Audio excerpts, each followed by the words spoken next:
Jadi janganlah hal sesuatu ini dipelintutin hanya karena kenapa jumlahnya ternyata terlalu besar yang diberikan. Tiba-tiba, oh ternyata 1,3 ya, saya pikir cuma 100 juta gitu kan. Ya gimana namanya mau meringankan orang yang membantu, bantulah. Kalau memang nggak ikhlas bantu, jangan bantu. Itu sebenarnya prinsip utama dari memberikan donasi atau sumbangan adalah kata ikhlas. Yang namanya ikhlas setelah kita berikan, kita tidak pernah mengungkit. Kalau Anda ungkit habis Anda berikan, itu bukan ikhlas namanya. Novi megang itu hak dia apa? Pertanyaan saya. Hak dia apa? Dia bilang dia mau memastikan misalnya bahwa itu dipakai buat pengobatan. Nanti kalau udah ada sisa, baru sisanya boleh buat yang lain. Ya kan sama aja. Dan sekarang kita udah dapat jaminan dari kepala naga, mereka mau biayain, ini kan bisa dilihat. Ya kan, jadi untuk pengobatan sudah tidak dibutuhkan lagi. Jadi ya uang itu 1,3 boleh dong dipakai buat hal-hal lain yang Agus perlukan. Dan saya klarifikasi ke teman-teman ya, saya masuk ke sini tidak dapat 1 sen pun, dan kalau Agus terima 1,3, saya tidak akan terima 1 sen pun, dan saya tidak mau menerima 1 sen pun. Saya tidak akan mengambil uang dari orang buta, Pak.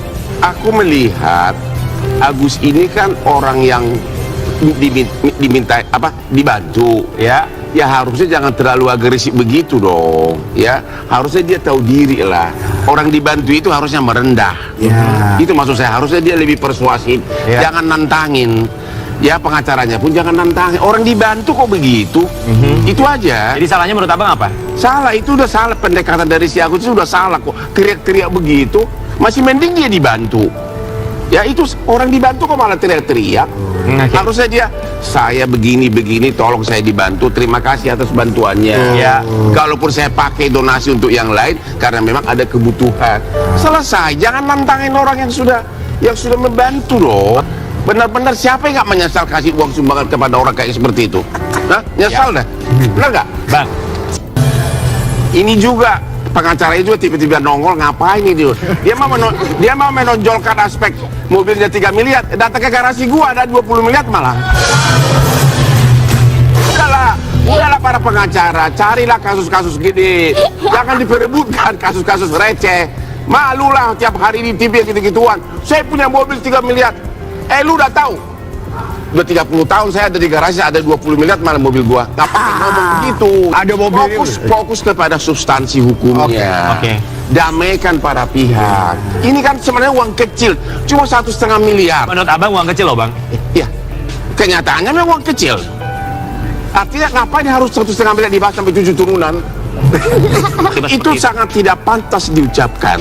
Karena itu tidak pantas diucapkan karena mana ada orang juga yang mau disiram dengan 3 miliar, ya kan, matanya sampai buta, nggak ada kan. Itu mau menonjolkan seolah aku punya duit gitu loh.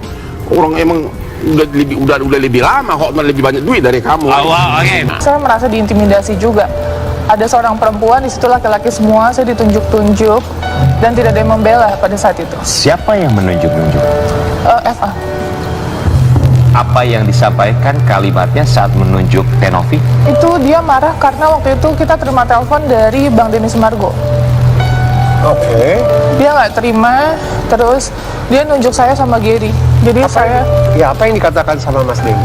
dia merasa Mas Gary provokator, terus jahat dan lain-lain.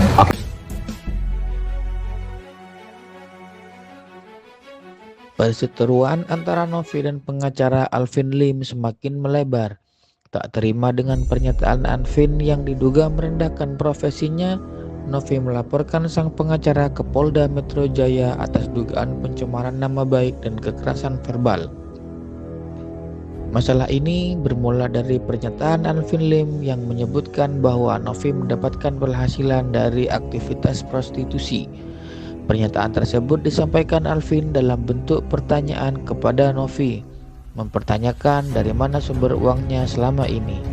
Ucapan tersebut membuat Novi merasa dihina dan dipermalukan sehingga memutuskan untuk mengambil langkah hukum. Novi secara resmi melaporkan Alvin Lim pada 8 Desember 2024 dengan tuduhan pencemaran nama baik.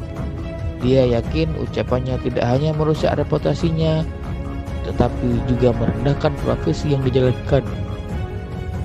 Untuk memperkuat laporannya, Novi mendatangi Polda Metro Jaya dan membawa sejumlah bukti elektronik dan tertulis. Bukti-bukti tersebut diyakini dapat menjerat Alvin Lim secara hukum. Novi dengan tegas menyatakan bahwa langkah ini diambil untuk membela dirinya dari tuduhan tak berdasar yang disampaikan oleh Alvin Lim. Melaporkan dia karena alasan sudah kelewatan, sudah keterlaluan dan sangat merugikan nama baik saya. Apalagi saya dan ketua yayasan